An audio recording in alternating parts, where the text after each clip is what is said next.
It's the Open Bedroom Doors Clip Show. I'm Angela Skirtu, and I open bedroom doors.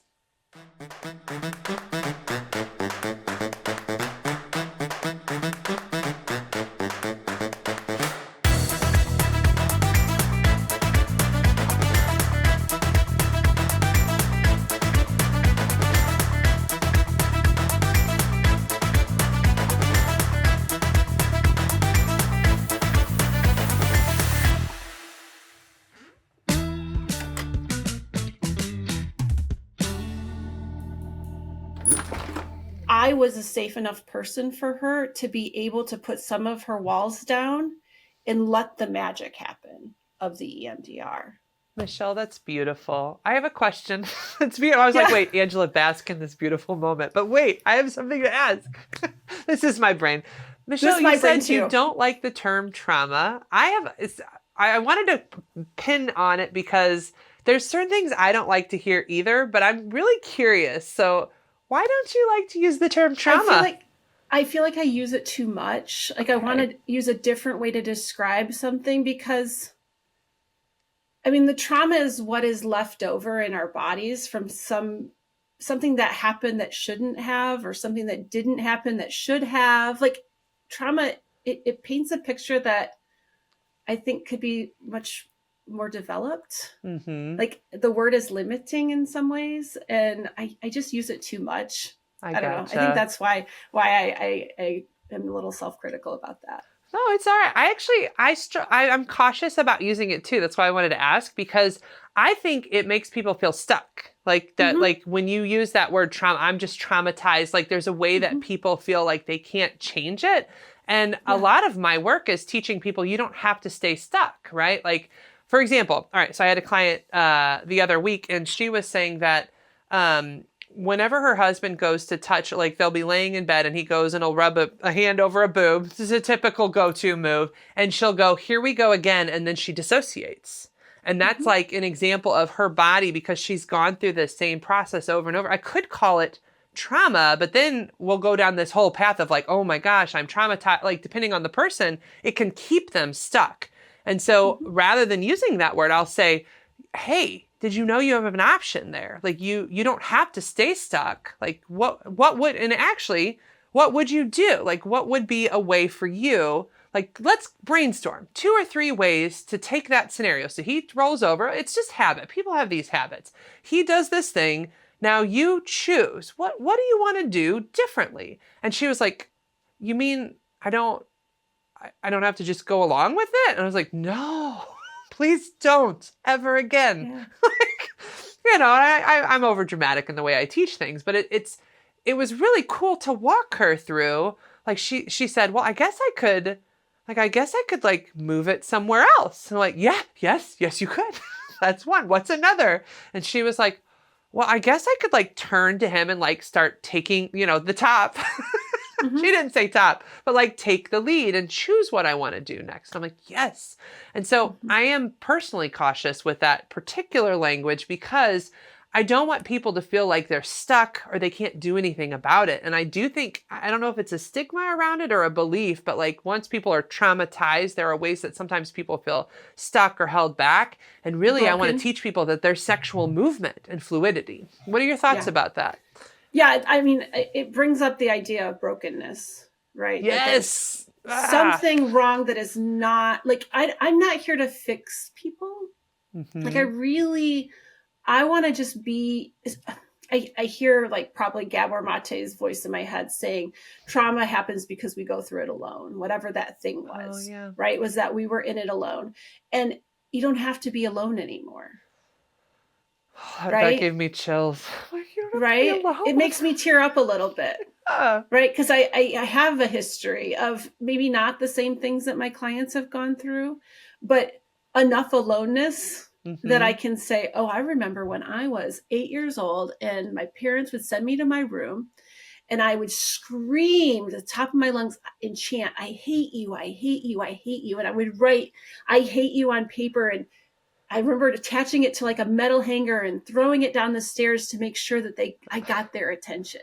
How does that show up in my life now? Yeah. right? Like we're all, I think I made this joke the other day, like our inner children rule the world, right? That 8-year-old is still in me and she wants to be seen. She wants someone to see that note and go, oh my gosh, I don't want you to be alone. I definitely have a rebellious teenager in here. Like she's just like, no, I can't be contained.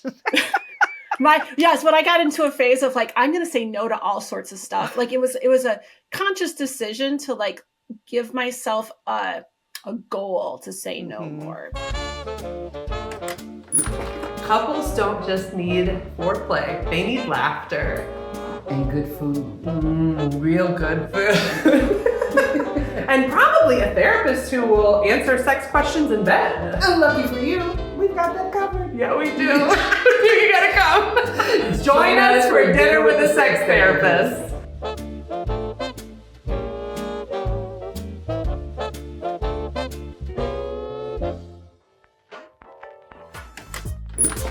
Media shows us one prototype. And if you don't look in that prototype, then it just leaves so much room for you to feel like, well, I'm not like that, or I'm not pretty like that. But to your point earlier, I had a client who, you know, what you would consider like a Hollywood 10, which I don't like the scale. I'm just using it as a reference, but like somebody you would consider a Hollywood-esque type person. And this woman couldn't have sex without a shirt on. She just had such body dysmorphia. She's just like, I'm ugly, I'm fat, I can't.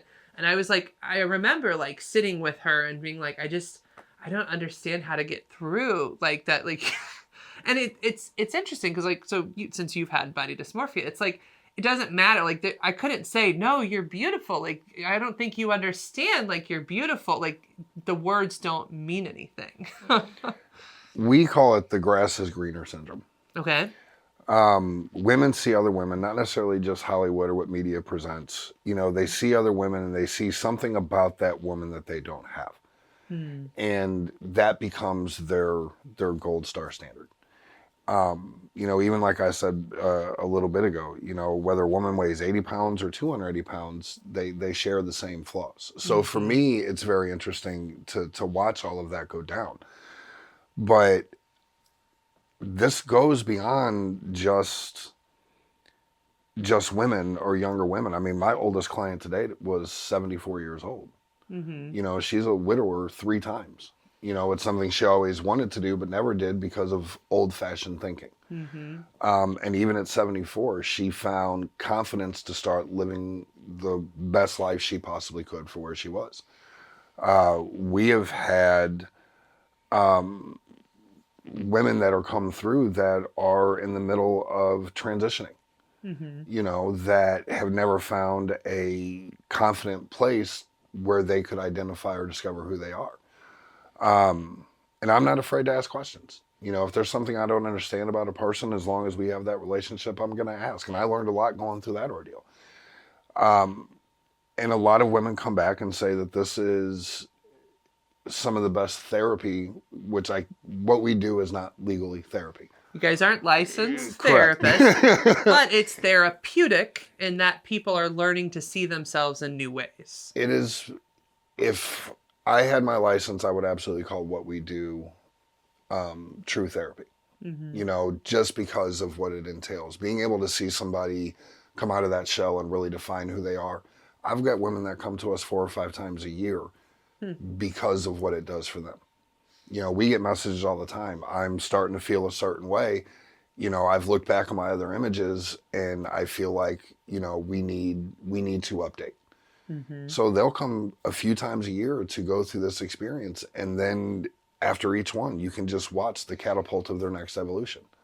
So Shane, I do follow your Facebook group, and I did see recently that you posted some pictures of yourself, actually.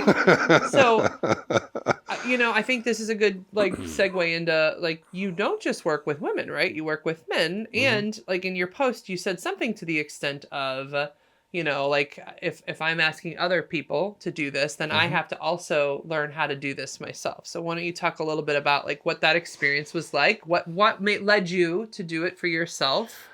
And what was your learning experience? Men are not that different from women. Yeah, I don't feel like there's a lot of differences personally. No, I mean, we're all struggling with something. We claim to be simple creatures, and in some areas we are. In other areas we're extremely more complicated. And you definitely have feelings, by the way. In case you're not listening, you have feelings. And they do matter. But I was 320 pounds when I married my wife. Mm-hmm. Probably the largest I'd ever been. I was always a fairly large man. But I started going through some stuff and I needed to see a transformation. But I'm also one of those people that I can't see myself asking somebody to do something I wouldn't be willing to do. And if I can't truly understand the emotions and the feelings and the nerves and everything that my clients go through, I can't exactly speak on them with expertise. Mm-hmm. So what I had posted was actually the second one I had ever did. The first one I did was prior to the weight loss and the journey that I went on. So Jade actually shot that one. That's where you come in. But I went through the same nerves that my clients do.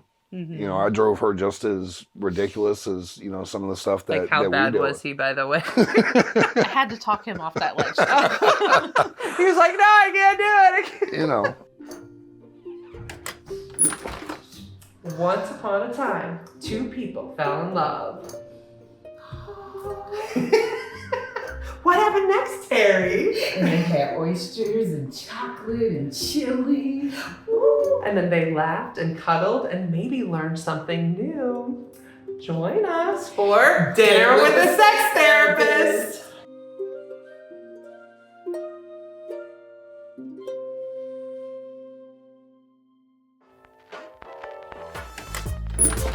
Just as you asked their favorite color, and who gives a sugar honey iced tea about their favorite color? What their favorite color got to do with you?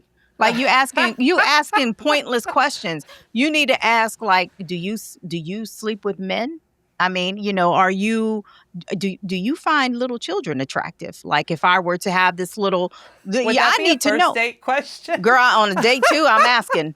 Because here's the thing, I'm gonna tell you, Angela. Because men will get you with this, and women, I know you've heard this. You're like, what a man? You'll say something, and a man will say to you, well, you never asked me. And it's like, well, how was I supposed to ask you? It's like, so it's my job to go through this interrogation. Yes, right? I got to ask you a question. Like, how was I supposed to know you like to have sex with dogs? Like I was supposed to ask you that. So now I'm going to ask, because now you can never say to me, you never asked me. I'm asking. Oh my gosh, Vee, I love it. All right, well, we are towards the end of the interview. Okay, what's the final piece of advice you would tell people who are having sex after 50? What's one piece of advice you'd want to give anybody? If you're having sex after 50, y'all figure out what's going on with your own body first, right? And just understand it, y'all. Figure out, because we all women, men, and some of you have ED. Women, I know we have the drop pelvic floor. If you're tinkling on yourself and a little bit, you're thinking you're laughing, and then some pee come out. Y'all learn what's going on with your body, because you need to figure that out first before you start engaging with somebody else, right? Because I know life transitions happen, and work on having conversations. Here's the thing: you're 50 years old. There is nothing to be shy about anymore, because we have more life behind us than we have ahead of us. Drop all that other BS. Okay, take control of your life and just worry about yourself. My recipe, 2 parts laughter, 1 part vulnerability. With a sprinkle of communication. Baked at 350 degrees for a great evening at Dinner with a Sex Therapist. We'll see you there.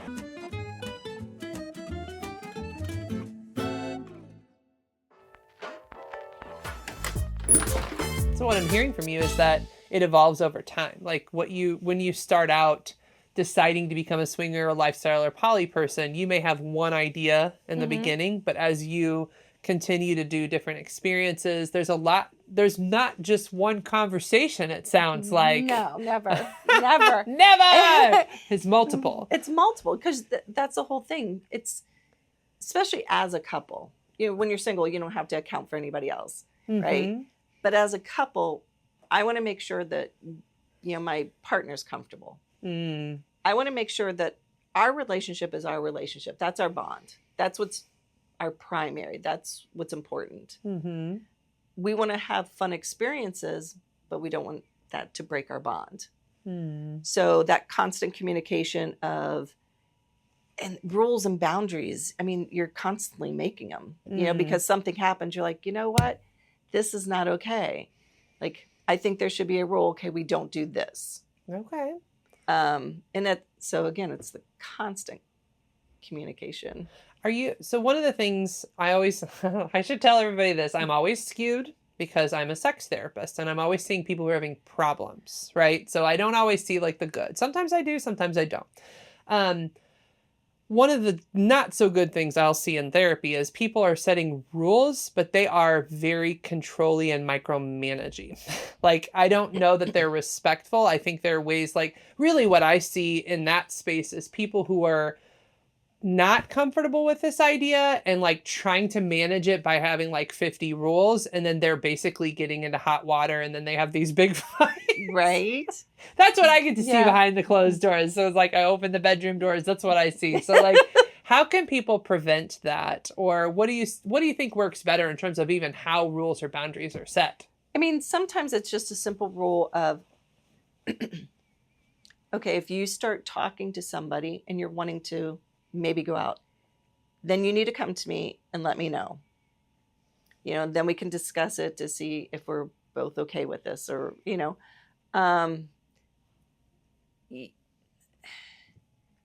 to me, some of the rules are just more or less to making sure we're both okay.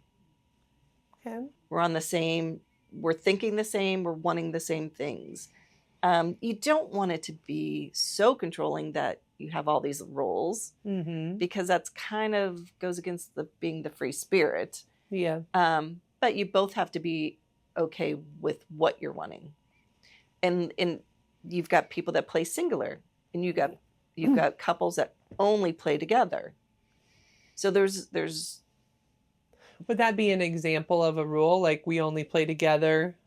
Okay. Yeah. All right. I'm curious, like, yeah, what are like rules that you found that are helpful, at least personally? Yeah. So it's like you do different things. So, you know, we each go on dates or whatever, and then we decide, you know what, I didn't enjoy that as much. I'd rather do this as a couple.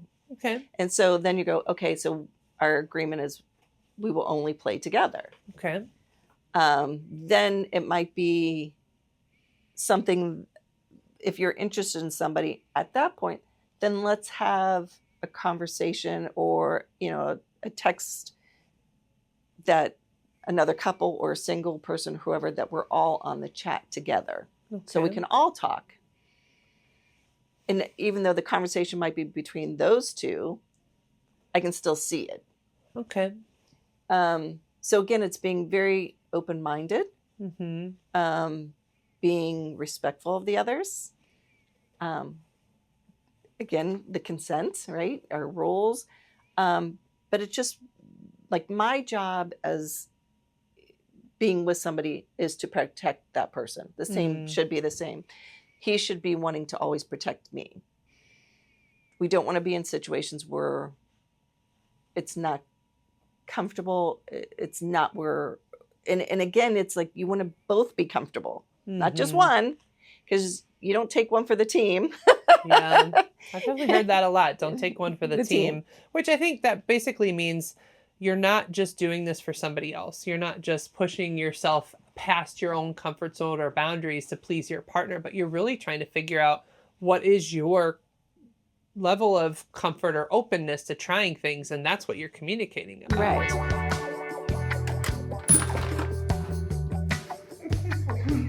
Right. Is this foreplay? Only if it's cooked right. Well, it's a good thing you're cooking. It's a good thing you're talking. Join us for Dinner with the Sex Therapist.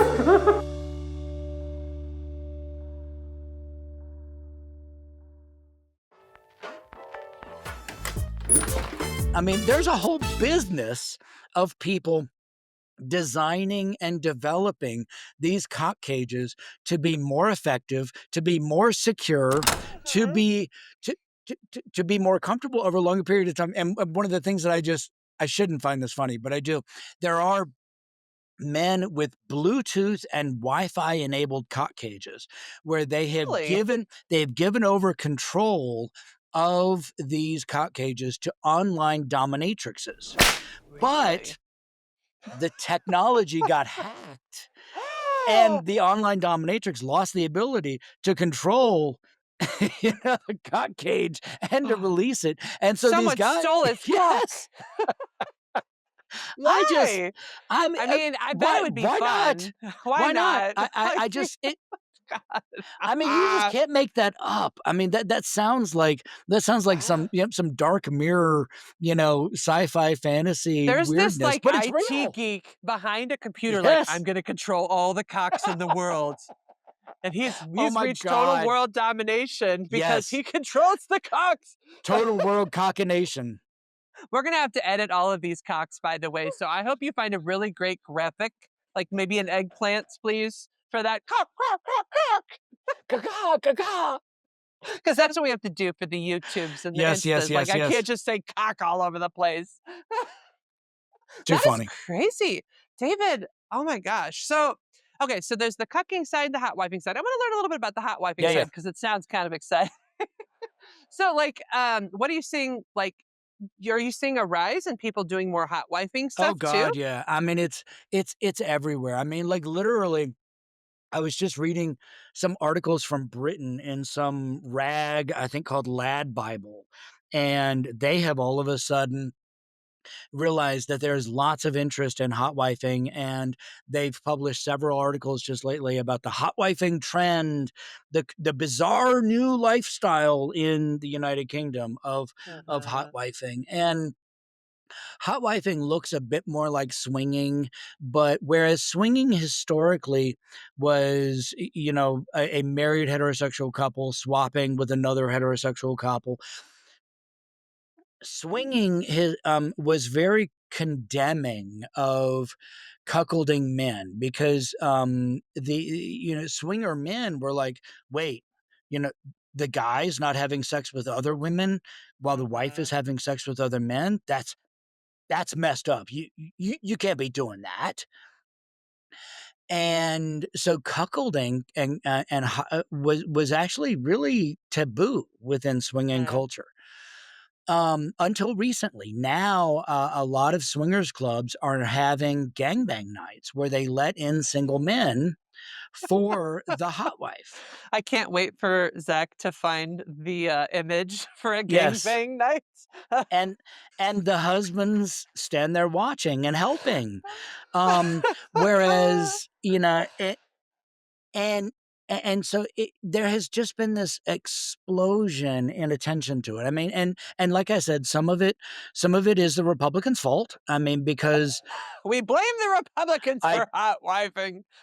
yeah, I choose to believe that I am able at this point to blame them for anything I want to blame them for. Okay. And so, speaking of documentaries, I mean, watch the documentary about Jerry Falwell Jr.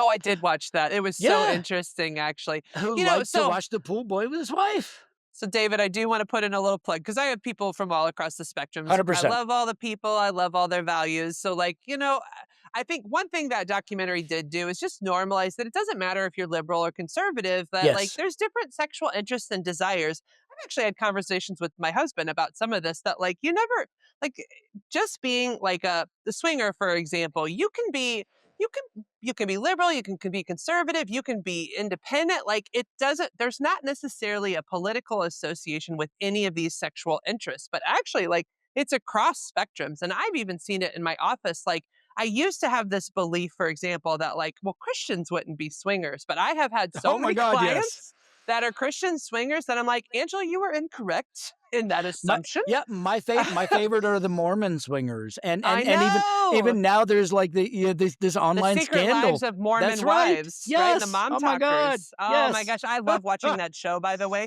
But that's the point. Like, so I want everybody to understand, like, we're not here to judge your values. I respect your values, but it is important for people. Well, I'm not here to judge your values. David can do whatever he wants. But like, I do want you to know, like, it doesn't matter where you land on the political spectrums or the religious or non-religious side. People are just fucking around and they're having a good time with it. So like, really, we just want you to have a good time in a healthy way. Would you like my professional opinion? talk more, laugh more, and eat aphrodisiac foods together. And don't forget dessert. That's the foreplay of food. Join us February 14th for Dinner with a Sex Therapist.